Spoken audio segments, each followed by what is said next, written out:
Fala galera, beleza? Tudo bom com vocês? Enzo aqui pra gente continuar os nossos slides, né? O nosso jetzinho sobre as estabilidades provisórias, tá, pessoal? E hoje, nesse JED, né, nessa gravação, a estabilidade do empregado acidentado, membro do Conselho Nacional da Previdência Social, membro do Conselho Curador do FGTS, diretores de cooperativa, membro da Comissão de Conciliação Prévia e decorrentes de instrumento normativo, né? Acordo coletivo de trabalho e contrato coletivo de trabalho. Lembro que a presença desse GED que está sendo gravado, ela será dada ao final, ok? Vou deixar o QR Code para que você possa escanear e responder o formulário. Também vou deixar o link na descrição, tá bom? Claro, você não vai apenas responder o formulário, você vai colocar uma palavra-chave, né? Que eu vou dizer no decorrer da gravação. Qual vai ser essa palavra-chave, tá? Primeira coisa a gente vai falar sobre a estabilidade provisória do empregado acidentado, tá bom? A estabilidade provisória do empregado acidentado, ela tem disciplina lá na Lei 8.013/81, tá bom? Mas antes da gente iniciar, a gente vai verificar que existem alguns pressupostos para que a pessoa, né, adquira, consiga ter essa estabilidade do empregado acidentado. Uma delas é a percepção do auxílio doença acidentário. E aí a gente já vai logo de cara diferenciar, né, o auxílio doença comum, o auxílio doença acidentário e o auxílio acidente, tá? Auxílio doença comum, ele vai ser concedido ao segurado que ficou incapacitado por motivos alheios à sua atividade laborativa, como por exemplo uma pneumonia, uma fratura adquirida na pelada, disputa com os amigos no final de semana, por exemplo.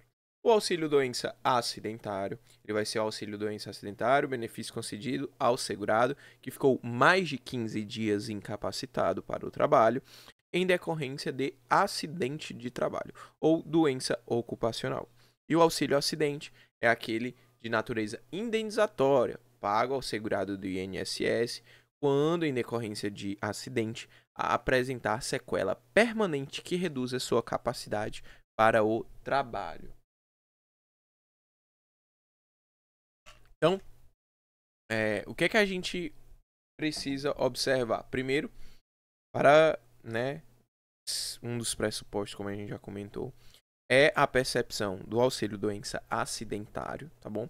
Auxílio doença acidentário, gente, você vai precisar, né, se afastar por mais de 15 dias consecutivos, tá bom? E aí vai contar a partir desse 16º dia do afastamento, tá? Vou logo mostrar para vocês aqui os 59 e os 60 e a lei.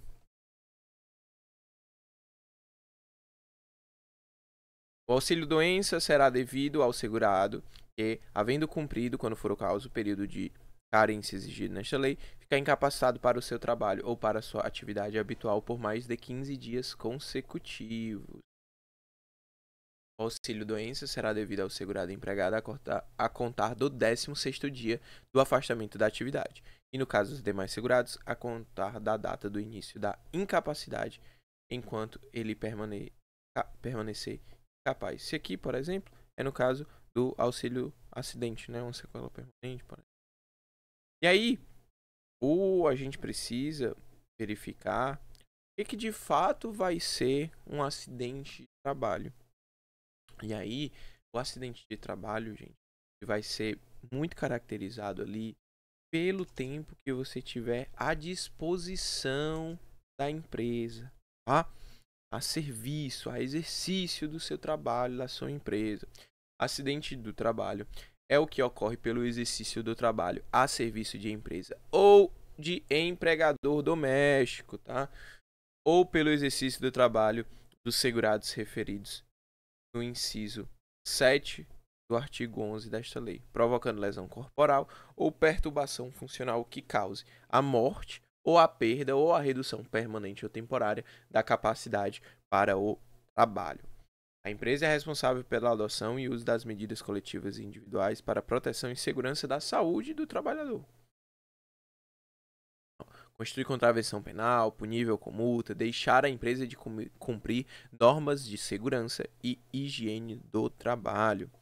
É dever da empresa prestar informações pormenorizadas sobre os riscos da operação a executar e do produto a manipular. Cabe, né, ao Ministério Público do Trabalho e ao Ministério do Trabalho e Previdência Social fiscalizar os sindicatos e entidades representativas de classe acompanharão, né, esse cumprimento.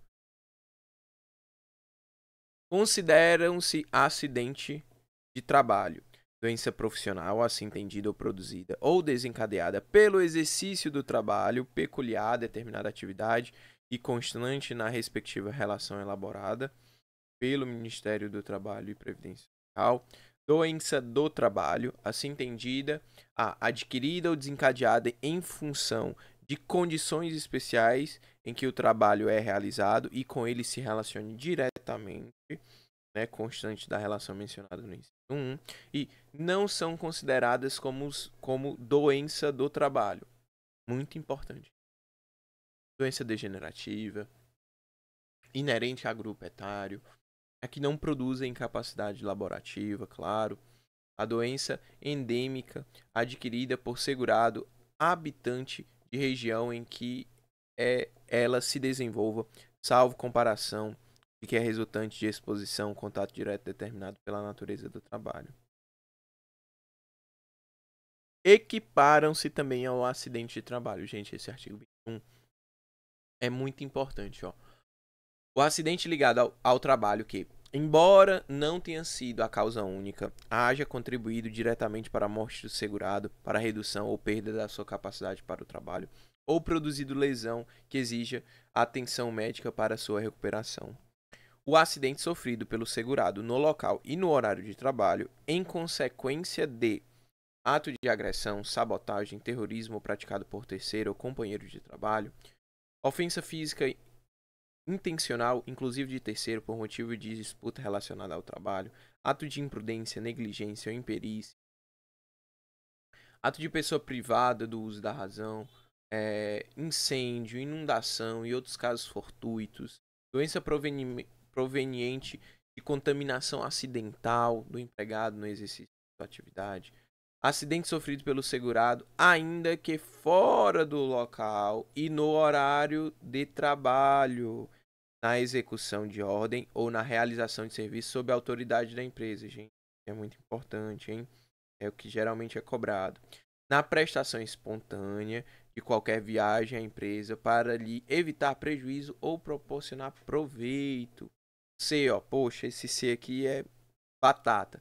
Em viagem a serviço da empresa, inclusive para estudo, quando financiada por esta dentro de seus planos para melhor capacitação da mão de obra, independente do meio de locomoção, utilizando inclusive o veículo de propriedade do segurado. Esse D, a linha D então, ó, no percurso de residência para o local de trabalho, ou deixe para aquela, qualquer que seja o meio de locomoção, inclusive de propriedade segurada. Então, sim, está se deslocando para o seu trabalho, você sofre um acidente, sim, será considerado, né, desde que você passe, né, tenha, né, uma perda, uma dificuldade, né, total, parcial, enfim, e você receba o auxílio, fique mais de 15 dias, você vai ter a estabilidade, tá bom, gente? Ó, nos períodos destinados à refeição ou descanso, ou por ocasião da satisfação de outras necessidades fisiológicas, no local de trabalho ou durante este, o empregado é considerado no exercício do trabalho, tá bom? No exercício do trabalho. Não é considerada agravação ou complicação de acidente de trabalho a lesão que, resultante de acidente ou de outra origem, se associe ou se sobrepõe às consequências da anterior. Tá? Então, muito importante esses artigos. Tá? Tem também aqui, ó, falando um pouquinho sobre a perícia do INSS, ó. E o 22 aqui que é bem legal. A empresa ou o empregador doméstico deverão comunicar o acidente de trabalho à Previdência Social até o primeiro dia útil seguinte ao da ocorrência e, em caso de morte, de imediato à autoridade competente, sob pena de multa variável entre o limite mínimo e o limite máximo do salário de contribuição, sucessivamente aumentada nas reincidências aplicada e cobrada pela Previdência Social. Bom, gente, nós temos súmulas também muito importantes a respeito desse, a 378 e a 371, tá? 371, gente, ela diz aqui, ó, aviso prévio indenizado, efeito superveniência de auxílio-doença no curso deste. A projeção do contrato de trabalho para o futuro pela concessão do aviso prévio indenizado tem efeitos limitados às vantagens econômicas obtidas no período de pré-aviso, ou seja, salários, reflexos e verbas rescisórias. No caso da concessão de auxílio-doença, no curso do aviso prévio, todavia, só se concretizam os efeitos da dispensa depois de expirado o benefício previdenciário. Então, tem que expirar o benefício previdenciário para se concretizar os efeitos da dispensa. E aí aqui a súmula 378, ó, é constitucional, artigo 118 da lei que a gente estava vendo, né, 8.213, que assegura o direito à estabilidade provisória por um período de 12 meses, tá? Estabilidade vai ser de 12 meses, após a concessão do auxílio-doença ao empregado acidentado. São pressupostos para a concessão da estabilidade o afastamento superior a 15 dias e a consequente percepção do auxílio-doença acidentário, salvo se constatada após a despedida doença profissional que se guarde relação de causalidade com a execução do contrato de emprego. O empregado submetido a contrato de trabalho por tempo determinado goza da garantia provisória do emprego decorrente do acidente de trabalho, tá? Então, contratados por tempo determinado gozam da estabilidade do empregado acidentado, tá? Então, empregado acidentado, cheque, foi. Ok. Vamos agora para o membro do Conselho Nacional de Previdência Social, tá? O Conselho, né, Nacional de Previdência Social, gente, é um órgão superior de deliberação colegiada, tá? Ele possui uma participação quadripartite. Quem participa dele? O governo, os trabalhadores, os empregadores e os aposentados, tá? Na mesma lei, ó, ui, saúde. Na mesma lei, tá bom? Que fala lá do empregado acidentado, lá no artigo 3º fala também do membro do Conselho Nacional de Previdência Social. Fica instituído o Conselho Nacional de Previdência Social, órgão superior de deliberação colegiada, que terá como os membros 6 representantes do governo federal, 9 representantes da sociedade civil, sendo 3 representantes aposentados e pensionistas, 3 representantes dos trabalhadores em atividade e 3 representantes dos empregadores. Os membros do Conselho Nacional e seus respectivos suplentes serão nomeados pelo Presidente da República, tendo os representantes titulares da sociedade civil mandato de 2 anos, podendo ser reconduzidos de imediato uma única vez. Os representantes dos trabalhadores em atividade, dos aposentados, dos empregadores e seus respectivos suplentes serão indicados pelas centrais sindicais e confederações nacionais. Aí tá falando sobre a reunião, convocar a reunião extraordinária.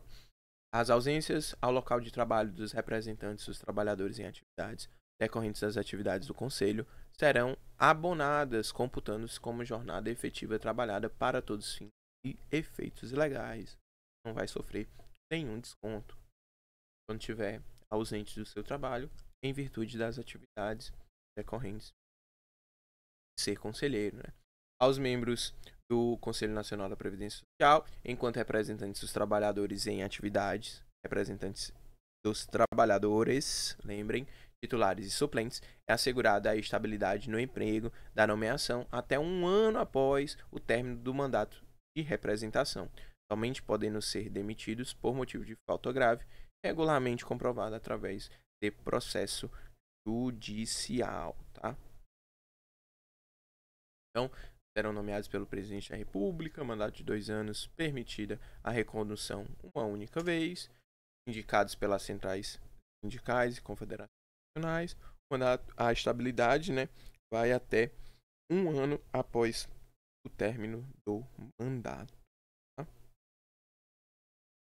Vamos agora para a estabilidade provisória do membro do Conselho Curador do FGTS, tá bom? Tá lá 8.006, né?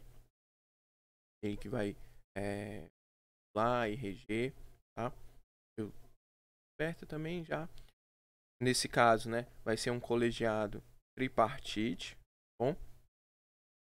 Representado pelos trabalhadores, empregadores e representantes do governo federal. Vão ter 24 conselheiros, tá? Serão indicados pelas centrais sindicais e confederações nacionais. O mandato também vai ser de 2 anos, permitida a recondução uma única vez.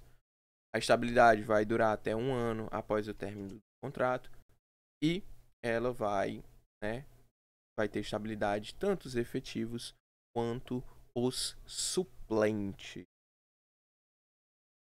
Aí aqui, né, ó, falando sobre o FGTS, o que é que se constitui, a gente vai dar uma olhada lá pro final. O do curso, né? O FGTS será regido pelas normas e diretrizes estabelecidas por um conselho curador, composto por representação de trabalhadores, empregadores e órgãos e entidades governamentais. Tá? A presidência do conselho curador será exercida pelo ministro de Estado do Trabalho e Previdência Social ou representante por ele indicado. Os representantes dos trabalhadores e dos empregadores, seus suplentes, serão indicados pelas respectivas centrais sindicais e confederações nacionais, serão nomeados pelo Poder Executivo, terão mandato de 2 anos e podendo ser reconduzidos uma única vez, vedada a permanência de uma mesma pessoa como membro titular ou como suplente de forma alternada, como titular e suplente, por período consecutivo superior a 4 anos no conselho, tá? E sobre a reunião. Bom, bem interessante também essa estabilidade do membro do conselho curador do FGTS. Em relação aos diretores de cooperativa, é necessário a gente entender primeiro o que é uma cooperativa, né?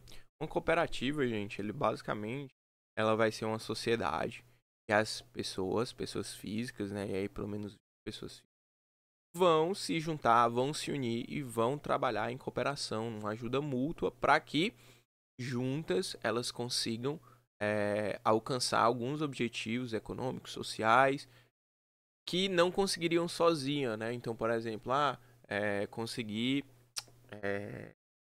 fazer uma compra, por exemplo, insumo mais barato e tal. Então, é possível, né, essas pessoas físicas se juntarem, beleza? E aí tá na Lei 5.764, tem alguns artigos que vão falar sobre isso. E principalmente, tá, uma OJ, que vai ser fundamental para essa estabilidade, porque vou já logo para ela de cara, porque o suplente, tá? O suplente eleito, né, diretor de cooperativa, ele não possui estabilidade, tá? Então, o artigo 55 da Lei 5.764/71 assegura a garantia do emprego apenas aos empregados eleitos diretores de cooperativa, não abrangindo membros suplentes, não estão abrangidos pela estabilidade diretores de cooperativa, tá? E aí vamos aqui, ó. Os órgãos de administração, né, ó. Os empregados de empresas que sejam eleitos diretores das sociedades cooperativas pelos mesmos criados gozarão das garantias asseguradas aos dirigentes sindicais pelo artigo 543 da CLT. tá? Tem o artigo 47 também. A sociedade será administrada por uma diretoria ou conselho de administração, composto exclusivamente de associados eleitos pela Assembleia Geral, com mandato nunca superior a 4 anos, sendo obrigatória a renovação de no mínimo 1/3 do conselho de administração. E mais uma, quase, não é o por fim ainda, a pessoa que foi eleita, né, membro de conciliação prévia, né, membro de comissão de conciliação prévia.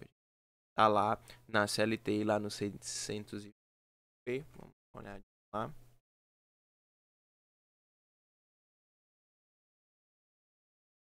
A comissão instituída no âmbito da empresa será composta de no mínimo 2 e no máximo 10 membros, tá? Observará as seguintes normas. Eu só ler aqui os 625. As empresas e os sindicatos podem instituir comissões de conciliação prévia de composição paritária, com representantes dos empregados e dos empregadores, com a atribuição de tentar conciliar conflitos individuais do trabalho, tá? E aí, voltando para 625, a metade de seus membros será indicada pelo empregador e a outra metade eleita pelos empregados. Lembre, pelo empregador não vai ter estabilidade. Em escrutínio secreto, fiscalizado pelo sindicato da categoria profissional.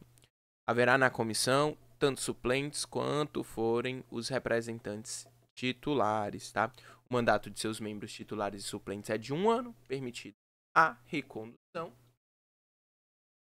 É vedada a dispensa dos representantes dos empregados membros da comissão de conciliação prévia, titulares e suplentes, até 1 ano após o final do mandato. Né? Então, vai até 1 ano a estabilidade, salvo se cometerem falta grave. O representante dos empregados desenvolverá seu trabalho normal na empresa, afastando-se das atividades apenas quando convocado para atuar como conciliador, sendo computado como tempo de trabalho efetivo ou despendido nessa atividade. Tá bom?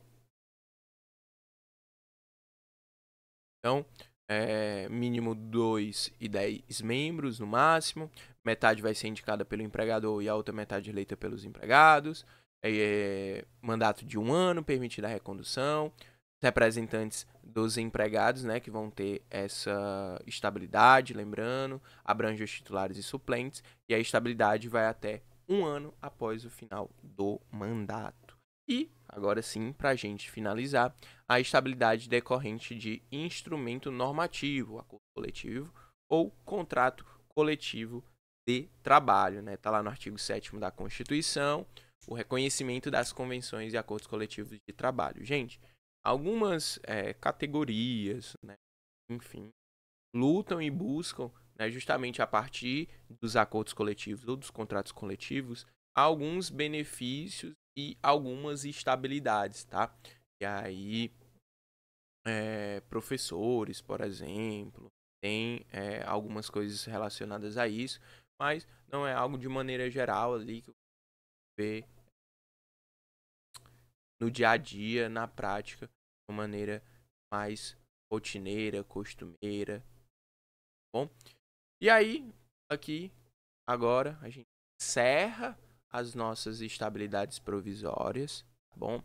Vimos aí nesse GED a estabilidade do empregado acidentado, membro do Conselho Nacional da Previdência Social, membro do Conselho Curador do FGTS, diretores de cooperativa, membro da Comissão de Conciliação Prévia e decorrente de instrumento normativo, seja, né, estabilidades que venham do acordo coletivo de trabalho ou do contrato coletivo de trabalho, tá bom? E aí, claro, né, você não pode deixar de pegar a sua presença, caso você tenha de vídeo, esse GED. Para pegar a sua presença, basta você escanear esse QR Code ou clicar no PDF quando dá, ou então clicar no link que está aqui abaixo na descrição, tá bom? A palavra-chave vai ser paralelepípedo, tá bom? Palavra-chave para vocês digitarem lá vai ser paralelepípedo. Obviamente, se você digitar outra palavra, a sua presença não vai ser computada. Tá bom, pessoal? É isso. Um forte abraço. Estudem para a prova, tá bom? Contem conosco e tirem suas dúvidas. Não deixem para a última hora, tá bom? Forte abraço e até mais.